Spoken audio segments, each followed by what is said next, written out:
Welcome to Kohler Mania. Thank you so much for joining us today. We have been on a financial stewardship series, and we are on part 5, which we should be ending the series today. And we are going to go ahead and get right into it. My name is Tanya. And I'm Michael. And we are going to be discussing the important odds and ends of finances.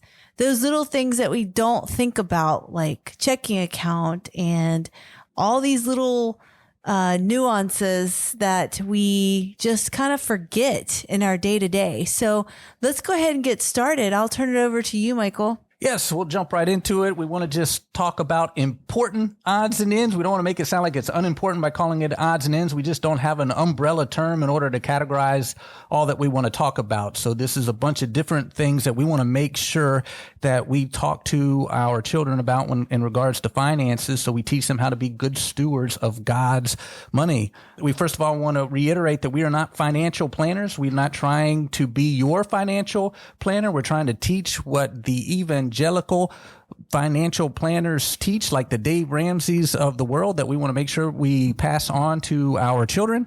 And so we just want to make sure that everybody realizes where we are coming from. And that brings us to our first odds and ends, is that we want to set our child up with a good financial planner.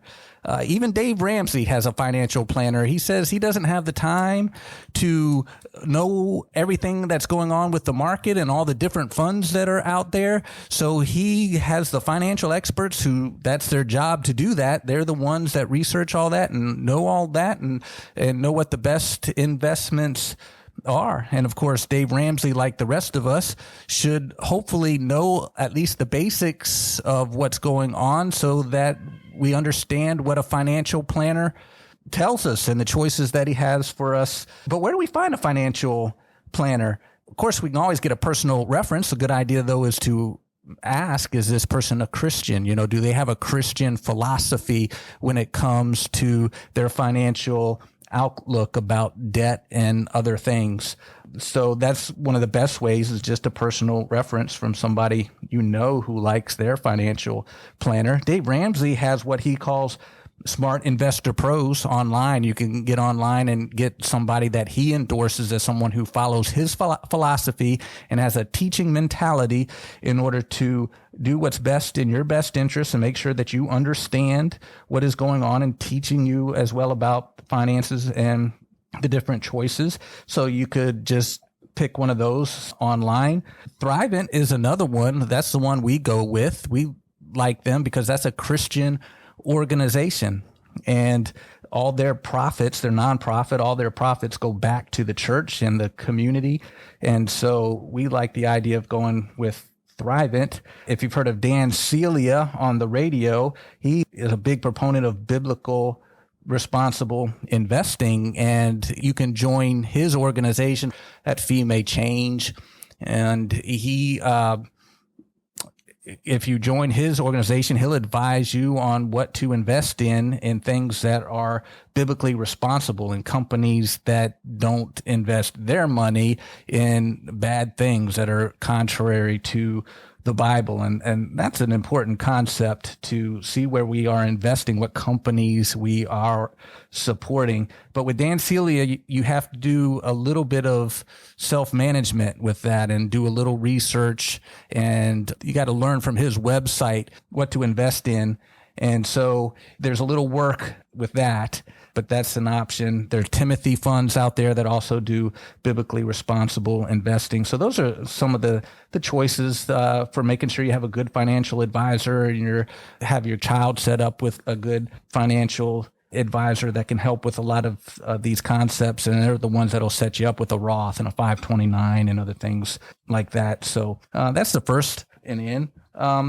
The second thing is balancing a checkbook, teaching our children how to balance a checkbook and budget and manage retirement accounts. Managed money goes further. I like what Proverbs 27:23 through 24 says. It says, pay attention to your flocks and give careful attention to your herds. For riches do not endure forever. This is using a farm analogy, meaning that, a farmer, if he's selling flocks and herds, it's usually a good idea to understand what the condition of those flocks and herds are. That's the same way as we draw that analogy to our own bank accounts and things like that. Do we know the condition of our own bank accounts? Are we on top of that? Are we on top of what's going on with our retirement accounts? If we're saving for retirement, do we know how it's doing? Is it going down when it should be going up because the markets are doing well? Sometimes we can put stuff in a retirement account and not realize it's doing horrible and we're losing money. And if we're not paying attention to it, it can go the wrong direction.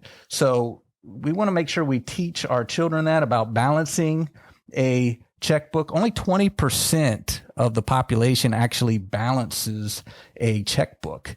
And so very few do that. Dave Ramsey balances his checkbook. He teaches his children to balance their checkbooks when he had children of teenage years, and he would give them rewards for balancing their checkbook correctly. And so he feels that it's a very important tool. And to me, it makes sense. We balance our checkbook as well. It forces a person to monitor the cash flow that's going in and out of the checking account. And 80% out there evidently feel that that's not needed. They can check on it and review it. And if you're able to do so, then that's fine. But I've always thought it weird that to kind of rely on the bank keeping my financial records for me. I would rather keep my own financial records and then compare it with the bank to make sure that everything is going correctly. And let me tell you, I find a lot of errors that way. And those that don't balance their checkbook might be missing a lot of errors. There are actually companies out there that you can pay a fee and they'll look at your finances and look at your checking account. And they say they can usually find and save you several $100s a month just by doing that, by all these prescriptions that you're paying for that you don't need anymore and things that just get away from you. And I've always thought that a little strange. It's like I should be doing that myself. I can monitor my own checking account. If I do it every day, it takes minimal time to do that. And I have a good sense of the cash flow going in and out. And when the opportunity to purchase something comes up, I have an idea of whether we can afford that or not because I'm monitoring my checking account every day and I know what's going on with that. Budgeting is the same way. We have a tracker where as soon as I log something into the checkbook, I put it into our Excel spreadsheet tracker that any of us can look at any time. We can pull it up online on Google Docs and see where we are in any category. What have we spent on groceries? Where are we over on groceries? And so we know if we're over in a certain category, we need to watch very particularly what our spending is in that category. Very important to have a budget. Jesus said, who builds a tower without counting the cost to see if he's able to finish it?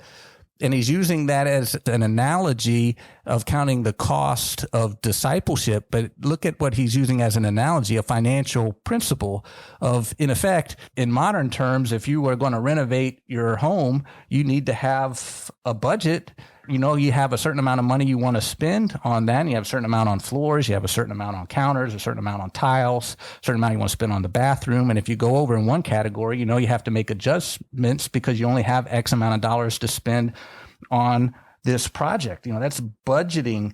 We have to have a budget for our home as well. We need to know how much income is coming in, so then how much money we can spend in each category. And we want to teach our children how to do that. When they're old enough, we can give them insight in how we are budgeting for items. When they become a teenager, Dave Ramsey suggests opening up a debit card for them and a checking account and teaching them how to use that virtual spending, no longer real money, but everything's just kind of on paper and swiping cards. And their banks have opportunities to open up accounts for teenagers and apps for the parents that allow them to see anytime the child spends that. You want to monitor that very closely. You want to already have discipled them on how to use it, and you monitor to make sure that it's being used correctly and they're balancing their checkbook and you're teaching them how to, in that process, balance the checkbook. You could start with concepts also of budgeting certain items and have a simple budget for them at that age. It'd probably be pretty simple. You could show them how you manage your retirement accounts. I know I like to make sure I get paper statements in this regard because they only come like quarterly. So I would forget about monitoring these investment retirement accounts without that. And so when I get that quarterly statement, it doesn't take much time to kind of look at how the investment is doing. I record how much I've put in to those investment accounts. And then when I get the statement, I can see where it's at and I can see what the difference is. It makes me feel really good, gives me warm, fuzzy feelings inside when I see I've put X amount of dollars, but it's grown to this amount on its own while I sleep, while doing nothing. I haven't had to work for it. I mean, that's just the best way to make money. So it makes me feel good about the fact that I've got money going into these investments and seeing it grow. So managed money goes further. That's a biblical principle. So we want to manage it. We want to keep track of the checkbook, budget, manage retirement accounts, and know how they are doing, have a system for that. So we need to teach our children how to do that. And a big indicator that we as a general rule are not doing that is that 80% of the population does not. They at random kind of check their account, and there's a lot of things that are slipping by. And I know, like, of all the mistakes, I find it kind of funny. They tend to be mistakes not in my favor. And it's like, if these mistakes are happening at random, how come they almost always seem to be against my favor? And there was a bank in the news not too long ago that had widespread fraud going on. This was a major bank that had widespread fraud where there was many people in this bank that was taking money out of a lot of people's accounts. And it went on for a while. There's only one way that happens. It's because most of these people are not monitoring their accounts and noticing that there's money missing. When we monitor our accounts, we notice, how come I was charged this amount? This should not be. Let me make a phone call and find out why. And so, it's very important. Mistakes can happen. Right out fraud can happen. I know with us, Tanya, we just had fraud happen with our account. We saw a charge on it that was unauthorized. And by monitoring it every day, I was able to see it right away and deal with it. It was like a very small. It was 15 cents. Something like that. But you know what happens with the 15 cents? There's a reason why that happens with 15 cents. And what was really strange is it was a 15 debit, then a credit, then a debit, then a credit. And there was like 10 of these 15-cent charges. And what happens is, if somebody gets a hold of your account information somehow, or a bunch of different account informations, they just start doing these very small transactions on all these accounts to see what works, to see what they're able to get away with, to see, because a lot of banks, they have fraud detection and their algorithms will point out that this is probably a fraud, and they'll kind of put a hold on it until they can get authorization for it. But there's a lot where the computer algorithms won't pick up on it. So they're doing these small amounts to see what they can get away with. And if they happen to get caught, what did they get caught for? They just took 15 cents. What are the authorities going to do about 15 cents? But if it goes through, and nobody notices, then they go back and perhaps wipe out your account or much larger amounts. So it's very good to get these things early. And that's how, if you're monitoring your account daily, then you can catch it very early. I like what Dave Ramsey asks and points out to people. It says, if you were the CFO, the chief financial officer for a company, the way that did your own personal finances, would you fire you? And that kind of makes you think, if you ask your CFO, where are we on this account? How is this account doing? And he can't answer that. You're probably going to go get another CFO. He better be on top of his figures and on top of his numbers. And we need to be the same way. If someone were to ask us, what's the balance on your checking account right now? Can we answer that just off the top of our heads? Do we know how our retirement accounts are going? Do we keep a budget so we know how we're doing this month on our spending? And so we're managing God's money, and we need to make sure that we are managing it well. Managed money goes further. A couple other odds and ends that we need to make sure that we teach our children is about insurance. Timothy 5:8 says that those who do not provide for their household are worse than an unbeliever and have denied the faith. Part of that, of providing for our household, is making sure we provide for them when things go wrong, because things don't always go right. Things can go south. Dave Ramsey talks about providing for a rainy day. You got to have those rainy day funds, meaning when things just don't go right. It's the emergency funds. When things break, can we pay for it without going to debt? Insurance is one of those things for providing for a house. What if there's an untimely death? We don't know when the Lord is going to take us to be home with him forever. And so insurance is how we provide for our family when there is an untimely death. And the big issue that we need to make sure our children are aware of, when they have a family, they need to make sure that they have that insurance. We need to ask them, do you have life insurance to cover your family? And, well, what kind of life insurance? This is where it's the term versus whole life or universal life. Dave Ramsey suggests get the term. You don't want the whole life, or it has other names like universal life and other long names like that, which insure you for your whole life. You want to insure for a term. This is where you get your 20-year terms, 30-year terms. The term life insurance. The purpose of insurance is to insure a loss of income. You want to get 10 times your income. So if you're making $100,000 a year, you want to get $1 million life insurance policy. That's possible with term. You're going to be hard pressed to get $1 million policy with some kind of whole or universal life. It's going to be very expensive. So that's why you do the term life insurance. Whole or universal life does way more than you need it to do. It's more of an investment product than life insurance, and you can cash these in. It builds up savings. And the problem is, how is it doing as an investment? As an investment product, Dave Ramsey has absolutely nothing good to say about it. These are horrible. The fees are astronomical, and the commissions that you have to pay. If you were looking at an investment product, you would never invest in an investment product with such astronomical fees and commissions. So this is a horrible investment product. And as an insurance product, it does way more than you need it to do. So be careful with this, because insurance salesmen will sell this to you because it makes a lot of money for the insurance companies and a lot of commissions for him. And so your own financial planner may do the same. I know our financial planner will sell us whole life and universal life insurance, and he'll give an argument for why those are good insurance products. And so we got to be careful. So term insurance is the suggestion. It's get term. Watch out for insurance through work.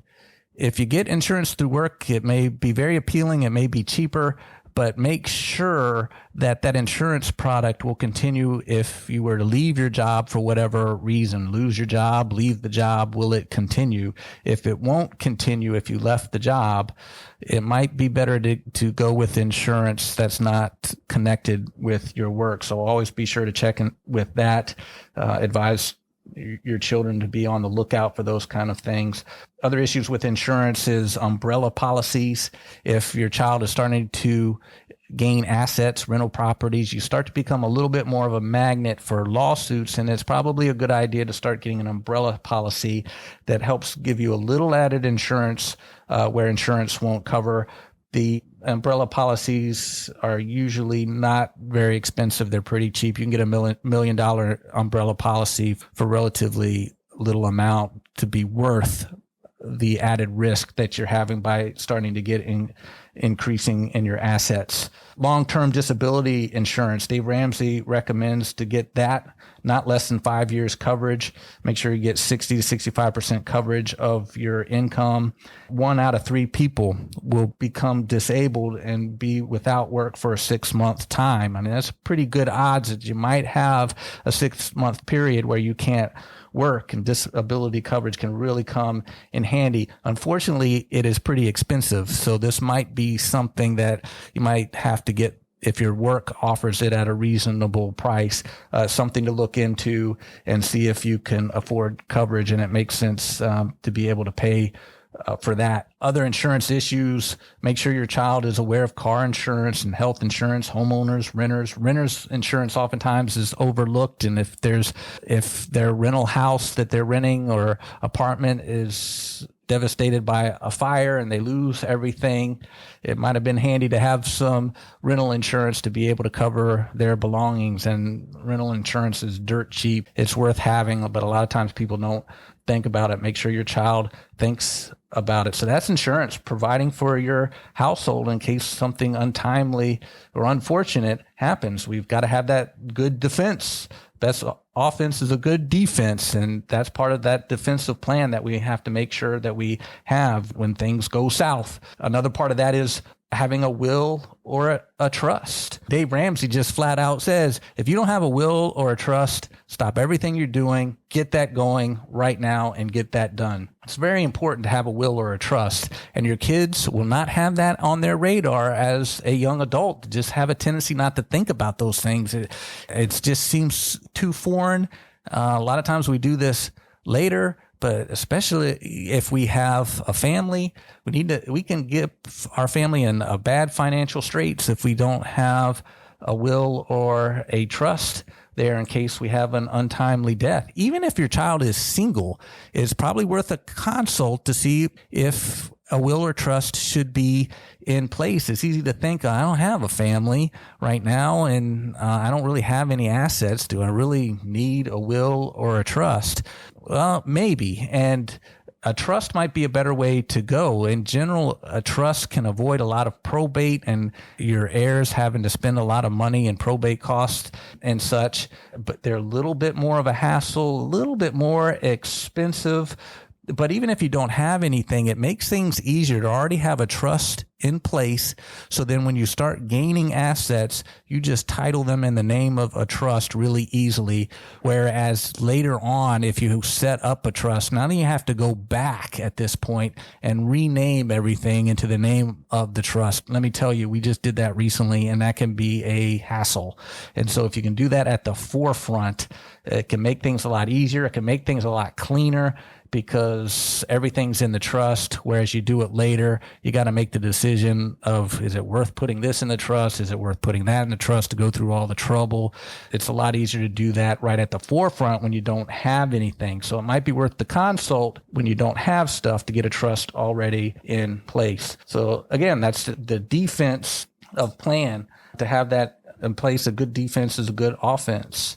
Another thing I want to make sure that I teach my children is to have an entrepreneurial spirit. And what do I mean by that? An entrepreneurial spirit. The idea of not just being a consumer, but a producer. The concept of not just reading a book, but writing a book. Not just working for somebody, maybe thinking about starting our own business or a nonprofit. Inventing something, looking for a need in this world and filling it. The best way to make money is to solve other people's problems. Start noticing, is there a problem out here that I can solve that can bring in some income for me, especially while I sleep? I mean, the best money that could be made out there is money that happens without any effort. And so if we could look out for those kind of opportunities, buying assets, buying real estate, stocks, inventing something and getting a patent on it, writing books that brings in steady income when everybody buys these books that can bring in royalty checks. If we're good musicians and we get music out there that can just continually make money, even maybe for the rest of our life, because we keep selling albums. This is a concept that I want to introduce to my child. There's a book out there written by Robert Kiyosaki, Rich Dad, Poor Dad. Those who are really big in the investment financial world know who I'm talking about. This is a groundbreaking, seminal book called Rich Dad, Poor Dad by Robert Kiyosaki, who kind of presents this dichotomy between the rich dad, poor dad. There is a dichotomy in the financial world out there, the difference between finding a 9-to-5 job and maybe looking for a pension and being very safe with that. Can even be a very comfortable living depending on what kind of job you get, but you're working for somebody and you're at the beck and call of a boss, and you may work for a boss that's tyrannical, and you're not your own boss, and it's safer, steady income, perhaps a steady retirement, especially if it provides a pension, but there's caps on it. You'll never become rich. Like somebody with an entrepreneurial spirit that can make it big in a business that just takes off. So the opposite of that would be to start your own business, invest in real estate, or, look for those things you can invent and get patents on it, and there's a lot of debate about which is the best way to go. There's a lot of risk when it comes to being an entrepreneur. Not 96% of small businesses fail. And so it could be, and the ones that don't fail, a lot of them struggle to just keep the doors open. But the ones that do make it, they find this niche, they start a product that everybody wants, and it just takes off, and they're able to sell their business for millions of dollars, make it big. There's the potential of that, and you're your own boss. You have to work 120-hour weeks, but you're your own boss. You're the captain of your own ship. Nobody else is telling you what to do. Nobody else can just say, hey, clean all the gum off of the floor over there. I don't want to clean the gum off. Well, I am paying you. Go clean the gum off that floor. You're the boss. So which is the better way to go? Of course, in the financial world, there's the debate. And of course, Robert Kiyosaki says that the best way is the rich dad, the entrepreneur, not the poor dad who teaches his child to be safe, get that 9-to-5 job, work for somebody else. I kind of want to expose my child to both concepts. And there's a reason that I think that's a good way to go. First of all, it just opens up a whole new world of possibilities to my child who may want to become an entrepreneur, and the excitement of starting their own business, their own nonprofit, and seeing where it goes. Or they may want to work for somebody, but they see the options out there, and it opens up a world of possibilities just as a side gig, a side hustle. Those who are entrepreneurs raise their kids to be entrepreneurs. Those who work 9-to-5 tend to raise their kids to be 9-to-5. And I think it's a good idea to expose my child to both. When I was a police officer, I had no idea about the concept of an entrepreneurial spirit until I started to notice time and time again police officers who had their own businesses. It was the weirdest thing. I would see somebody doing something and just making conversation. What are you doing? And he's like, I'm doing payroll. I'm like, payroll? You're a police officer. What do you mean you're doing payroll? I have a business on the side. I also have a store, and I'm doing payroll. There was so many police officers that had stores. There was a police officer that was a property investor. He had all these properties, to include a beach house that he used himself and went on vacations himself to this beach house and also rented out. I'm like, you're a police officer and you have a beach house? And it was a nice beach house. And so it's, these are the kind of things that you can do to help supplement income. Stay-at-home moms who want to focus and stay at home and homeschool their child or something can have side hustles that can make some income for them, selling things online. I mean, living in the online age has really opened up a world of possibilities. People have businesses that they run out of their homes and garages and do a lot of amazing things, making a lot of money. Missionaries can often have side hustles and side gigs. I remember Larry Burkett, the forerunner to Dave Ramsey, constantly talked about this time where he had two people call in on the same show. And one was this professional ball player that made all this money, but he was asking questions on what he should do in bankruptcy. He had gone broke. And the very next call was a pastor living on very little, but he was asking about what he should do with all these investment properties that everywhere he moved around to as a pastor, he had been in different places. He had invested in these different properties and had all these properties worth a lot of money, and was asking, should he sell these now for retirement, or should he hold on to them, and what should he do about it? And this pastor was wealthy, whereas this professional ball player was broke. It's like, well, what made the difference? Sound financial stewardship is one thing, possibly. There could be some misfortune in there. I don't know all the circumstances, but as far as the pastor was concerned, he had a little bit of an entrepreneurial spirit to have this side hustle on the side to help provide for his family while working in a ministry that oftentimes doesn't pay very much. So there's a lot of applications to this entrepreneurial spirit where we want to teach our children to kind of think out of the box with some things. And if you really problem solve an issue that a lot of people have, and you can patent and protect that idea in some way, it may be an idea that can really take off and provide some big future income for yourself and for even generations to come. Now, that has to be tempered a little bit with concepts in the Bible about get-rich-quick schemes, because that's not what we're talking about. 1 Timothy 6:9 says the desire to be rich falls in temptation, into a snare, into many senseless and harmful desires that plunge people into ruin and destruction. For the love of money is the root of all evil. Proverbs 21:5 adds, steady plotting brings prosperity, but hasty speculation brings poverty. We do not want to fall into get-rich-quick schemes or take uncalculable risks for losing it all. There's a concept that goes along with this called diversification. Ecclesiastes 11:2, give a serving to 7 and also to 8, for you do not know what evil will be on the earth. Sow your seed in the morning and in the evening, for you do not know which will prosper, either this or that, or whether both alike will be good. What is that saying? That's saying don't put all your eggs in one basket. If we have an opportunity that comes along, we need to teach our children that you don't want to just put everything you have into something that has a high risk of failing. For example, you may have the opportunity to invest in a friend's business, and knowing that 96% of small businesses fail, you might not want to invest everything you have into that. Only invest what you are willing and able to lose. Or if you're going to start your own business, be very wary about putting all your retirement savings and everything you have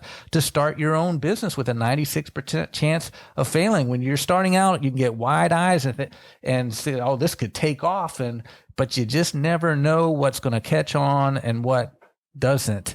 And so we've got to temper that entrepreneurial spirit with also diversifying our risk and being wise with that. Only invest in something that has such a high risk with maybe a smaller percentage of what you have. Very important that we teach our children that. Long-term investing is another concept we want to make sure that they are aware of. As we are investing in mutual funds and such, Dave Ramsey recommends that you make sure your fund is getting at least 12%.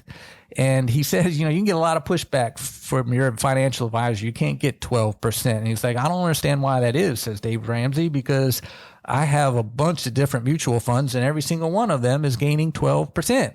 And so what's the issue here? And a lot of it has to do with, if you're going to get 12%, you might have to be investing in some more of like index funds and such. And those don't gain much commission for your financial advisor. So they may be steering you towards more of those funds that give them income and keep them feeding their family. And so you might want to watch out for that and try to get that 12%. It also means that you have to go for something that's more aggressive. They're going to ask you, do you want to invest in a mutual fund that's safe? Or do you want it to be something that sounds more like an aggressive growth? And that's where your risk tolerance comes in. There's those that are really nervous about investing, and they're going to want to invest in something safe, and that's fine. You got to go with what allows you to sleep at night, but just recognize you're going to get a low rate of return, and interest rates make a huge difference in what you gain. And so, you may invest a couple $100,000 over your lifetime in a mutual fund. And if you go for something safe, it's only going to maybe gain $100,000 or so, whereas it might have grown to $1 million and more if you were in something more aggressive. It's still diversified because mutual funds by its very nature are diversified. A mutual fund is a fund that invests in a bunch of different stocks and bonds and other things. So it's already diversified.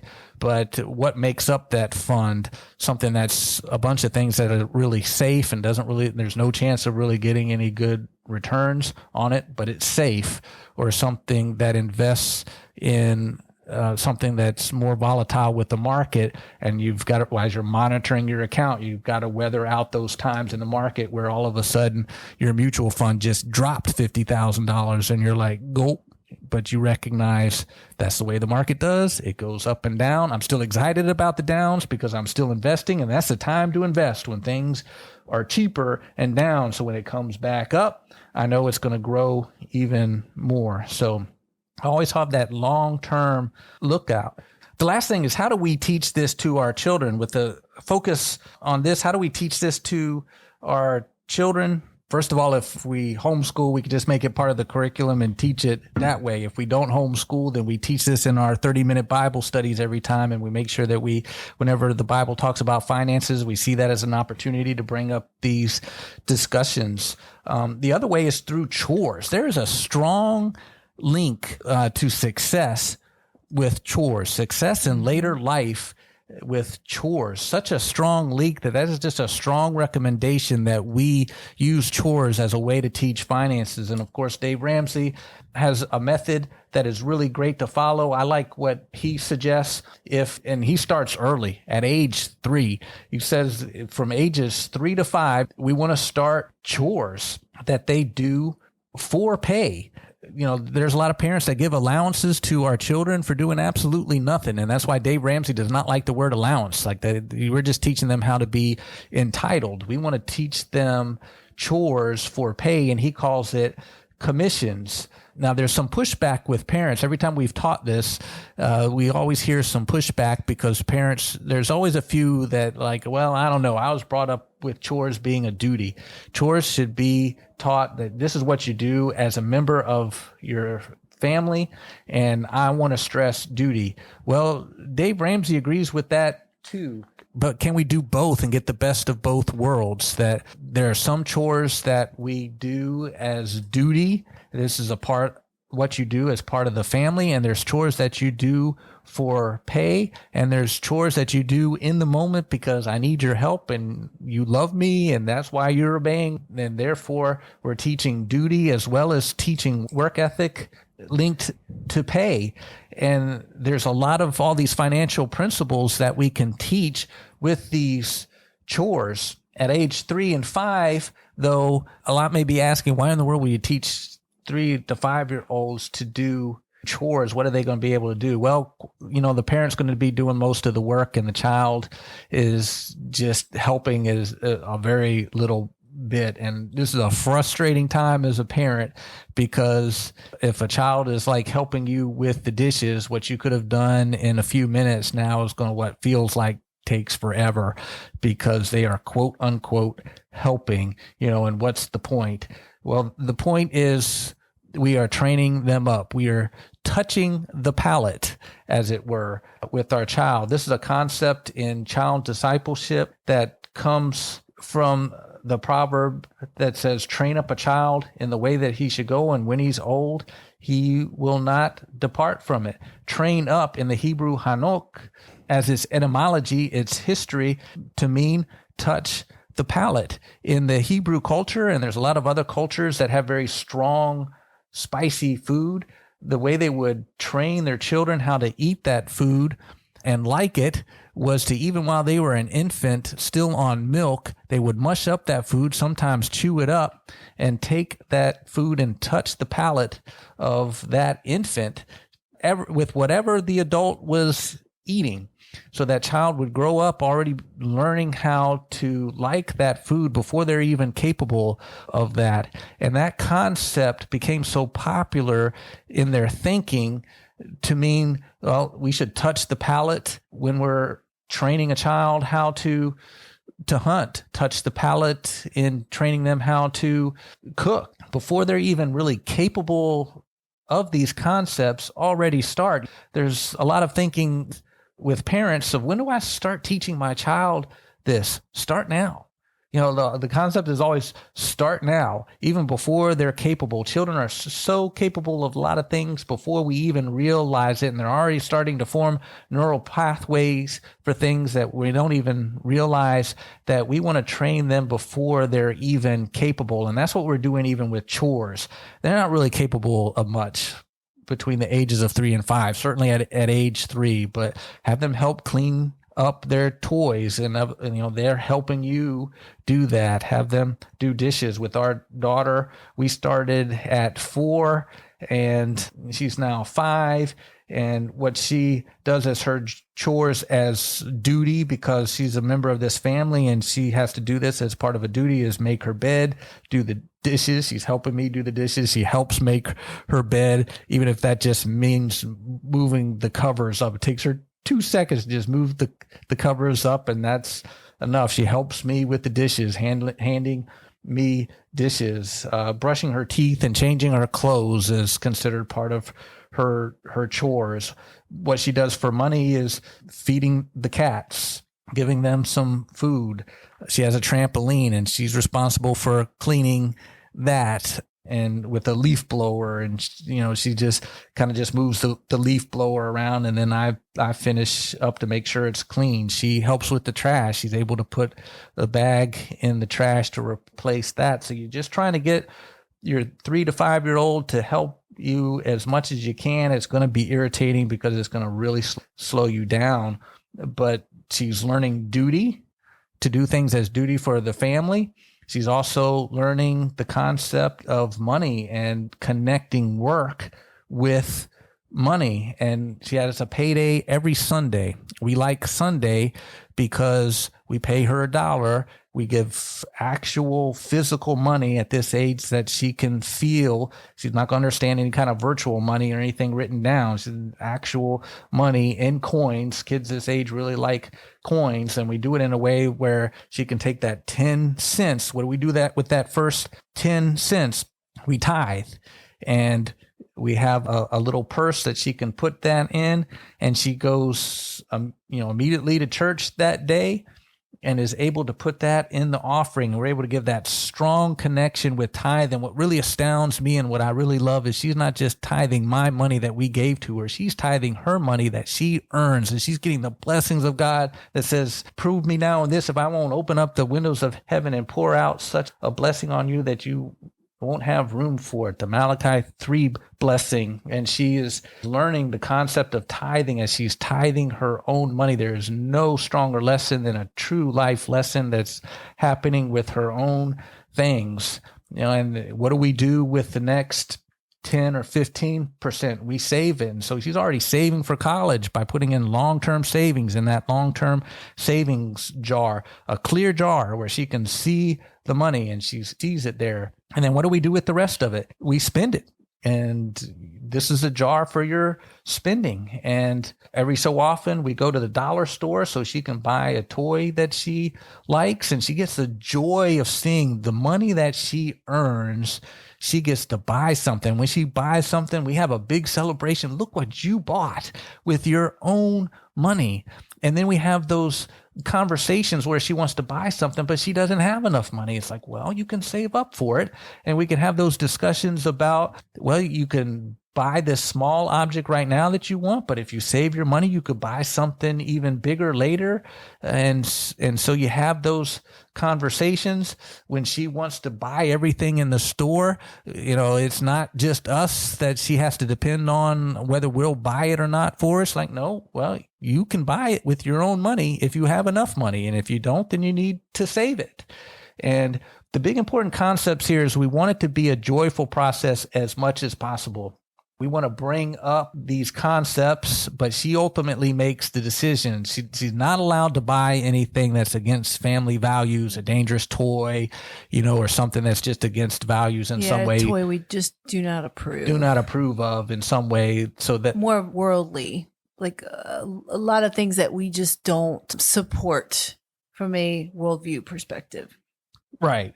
But otherwise, if it's just not smart, we'll bring out those issues of, do you really want to, it's just going to break in 2 seconds. We'll bring that out. But ultimately, if she wants to buy it, Dave Ramsey suggests don't get into those arguments with her over, we want to bring out the joy of just being able to spend on something frivolous.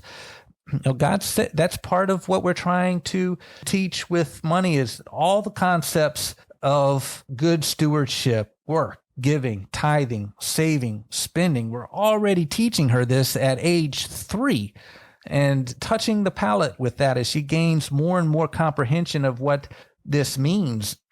And we did that all very simply through these chores and giving her the ability to spend her own money, to tithe her own money, to save her own money, to work for it. How valuable is that, and the valuable lessons that can gain from that, and so much that she learns from it. So that's for ages 3 to 5. From ages 6 to 8, you increase the amount of chores that you do. You now do 5 things or more or so for compensation with higher expectations. Doesn't have to be perfect, but if they don't do it, they don't get paid. They are actually doing it now with our help. So now we're transitioning to that phase, and they're now starting to save larger percentages of their income for college. We start increasing that a little bit, go from 10% to 15% or maybe 20%. You want to save a little bit more. Maybe the pay goes up a little bit more with the higher expectations. Then from ages 9 to 12, this is where we start to transition to doing a little bit more, and now we're going for quality work. They are doing it, and we're just supervising how well they do, and we're making them go back if they didn't do it well. And we may take some of their pay away if it just wasn't quality work, and if it was high quality work, then they get their whole pay. We really want to train that quality work, because at age 12, now we're going to transition to them finding their own work, that entrepreneurial spirit. Go out, and they're going to want more money, because they want to, now they're going to want more to be able to buy more for their needs, and they're not going to have it. And we need to stress, well, you need to go out and find a job. I'm no longer your ATM. I'm not going to pay you more for these chores. This is it. And if you want more money to be able to spend more or whatnot, you need to go out and find some jobs for money, walking dogs, babysitting, mowing lawns, house sitting. We were so impressed with our neighbor kids who had the quintessential lemonade stand out on the street. You know, every kid has tried that. Every kid usually makes absolutely no money, because you feel sorry for them, but you're sitting out there seeing all these kids with lemonade stands, and we won't even go out there and help them out and buy a cup of lemonade or something, or some person may take the initiative and they sell one cup. But these kids actually made money hand over fist. How did they do it? On the same day, there was workers out there working on the street, repaving it, and there was a bunch of workers, and it was hot during the summer, and every single one of them kept buying cup after cup of lemonade, and they also had brownies out there, so they were buying brownies from them. We were so excited about it, we had to go talk to them, and we ended up buying some brownies and lemonade from them as well. And so they just made all this money. And what a great lesson in an entrepreneurial spirit, seeing an opportunity. Location, location, location, the 3 rules of business. They had a great location, a great opportunity. What an awesome lesson that they learned from that. And then by ages 15 or 16, then of course we want to start transitioning them to finding work out there where they're getting a steady paycheck from a business and such. And this is where we start opening up checking accounts with a debit card and teaching them how to use that. We can open up a Roth account already start saving for retirement. They already have that in place. So when they get a career, their first career job, they've already got a Roth that they can just start putting 15% into. So that you're working for jobs for like King's Dominion or the local ice cream shop or all these fast food restaurants or wherever they can find a job for, and still teaching those lessons about tithing and saving. At this point, you really want to be saving a very large percentage of what they're making for college, and stressing that they're saving for their college education if that's their plan, or for a trade school if that's where they're going, or just to have some savings to start their career. And all throughout, then we've been teaching that giving, tithing, saving, and spending, and using real life application with chores, and then transitioning to them finding their own jobs to give them those real life lessons and applying all this that we want to teach them, that we've been talking about in these podcasts, and instilling a strong work ethic with them. Proverbs 10:4, lazy hands make for poverty, but diligent hands bring wealth. Tons of Bible verses about work ethic, and that's a part of stewardship. We want to tie in that work ethic, making money and saving that, turning 1 into 2, 2 into 4, 5 into 10, for ultimately the kingdom. You're able to tithe more, you're able to give more, you're in a good financial position to be able to do things for the kingdom. You're not hindered by your finances, so you're limited in what you could do for the kingdom and what you can give to others, because we're just in debt and can't do much. We want to just do everything we can. Finances are so important. That's why the Bible talks so much about finances, because if we have good finances and we're being good stewards, we can do so much for the kingdom of God. And there's so many opportunities that open up for us. If our finances are in shambles, that's what life becomes about. How do we dig ourselves out of the hole? And it limits so much that we're able to do for other people and for the church, for the kingdom of God. And that's why the Bible stresses so much about good financial stewardships. And it's our responsibility as parents to disciple our children in this very important concept of financial stewardship and get them off on the right foot, and continue to advise them about and remind them about what we've been teaching them as children all along through adulthood. We've established a connection with our children. They still accept advice from us, and we've taught them how to accept advice and to listen to us. And we continue to remind them of what we've been teaching them all along about all these concepts as they come up. And we remind them, hey, do you have insurance? Do you have term insurance? Do you have a will? Do you have a trust in place? And reminding of them, even as adults, our discipleship never ends until we go to heaven. And then our discipleship still continues as we echo into eternity.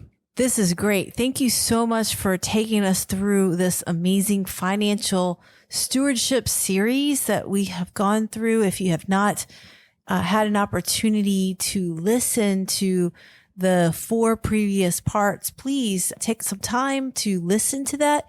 But this episode was wonderful. It gave us a well-rounded perspective of those important ins and outs, so that we can make sure that we don't miss anything, like the checking accounts that we want to make sure we're balancing properly, the chores, entrepreneurship, and all the things that you mentioned. I think it's wonderful. And so we are so grateful for everyone that has listened to these podcasts. We're excited to hear from you. You can check us out on Instagram at Kohlermania. And we would love to get feedback on this and how you're applying it to your family. And so again, we are so thankful that we've had an opportunity to go through this series with you. And we will continue on as the Lord leads and as we continue to tackle different topics. And we appreciate all of your support. And until next time, God bless.